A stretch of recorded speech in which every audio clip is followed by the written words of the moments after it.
गिरावट में 4 से 6 महीने के व्यू के साथ। लेकिन आइए चौथी तिमाही में कैसा रहा बैंक ऑफ बड़ौदा का प्रदर्शन। आज स्टॉक में है जबरदस्त एक्शन, तैयार है पूरी डिटेल्स लेकर वरुण दुबे। वरुण बताएं।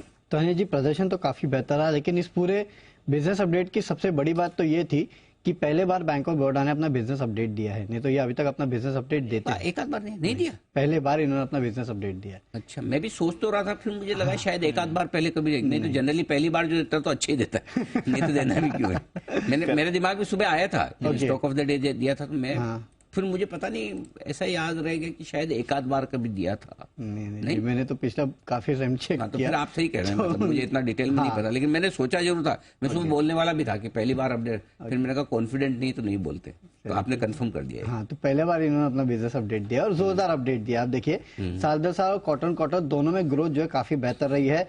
कुल बिजनेस ग्रोथ जो है इस बार 17%, quarter 5%, deposit growth 15%, domestic deposit, CASA deposit, इन सबको अगर आप देखें तो बेहतर ग्रोथ देखने मिली। एडवांसेस में देखिए करीब 17% के आसपास की साल दर साल ग्रोथ है।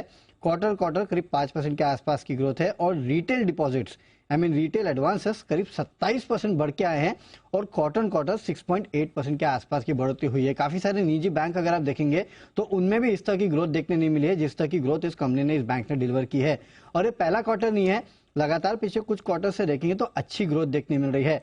आप देखिए पिछले 4 क्वार्टर यानी कि इस क्वार्टर को छोड़ देंगे तो लोन ग्रोथ लगातार Q4 FY22 में 10%, उसके बाद देखिए 20%, उसके बाद फिर 20% और उसके बाद 21.5% के आसपास की देखने मिली थी।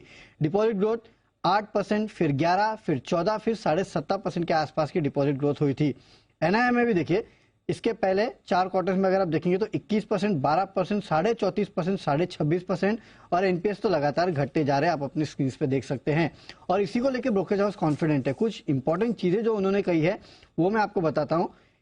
इनका कहना है कि ओवरऑल ग्रोथ अच्छी रही है। ग्लोबल खासकर जो घरेलू रिटेल कारोबार है उसमें काफी बढ़त मिली है। Q4 में साल दर साल इस कंपनी के मुनाफे में आपको दुगनी ग्रोथ देखने मिलेगी। साथ ही साथ NII जो है उसमें 30% से ज्यादा की ग्रोथ हो सकती है। और साथ ही साथ कंपनी का जो ROE है वो 17% के आसपास आ सकता है। 17% के आसपास का ROE मतलब जो निजी बैंक है उनके लेवल पे इस बैंक का ROE जो है वो पहुंच जाएगा Q4 में। और इसके लिए मॉर्गन स्टैनली 220 का टारगेट, JP मॉर्गन 220 का टारगेट, सिटी ने भी खरीदारी की सलाह दी है और 210 का टारगेट दिया है। तो ये 3 पॉइंट काफी इंपॉर्टेंट है। साल दर साल मुनाफा दुगना होगा, NII 30% से ज्यादा बढ़ेगा, ROE निजी बैंक्स के सामने करीब 17% के आसपास पहुंच जाएगा, जो काबिल तारीफ है। ओके, तो ये है आपके लिए बैंक ऑफ बड़ौदा पर रिपोर्ट्स 210, 220 के टारगेट के साथ और अपडेट आए मजबूत।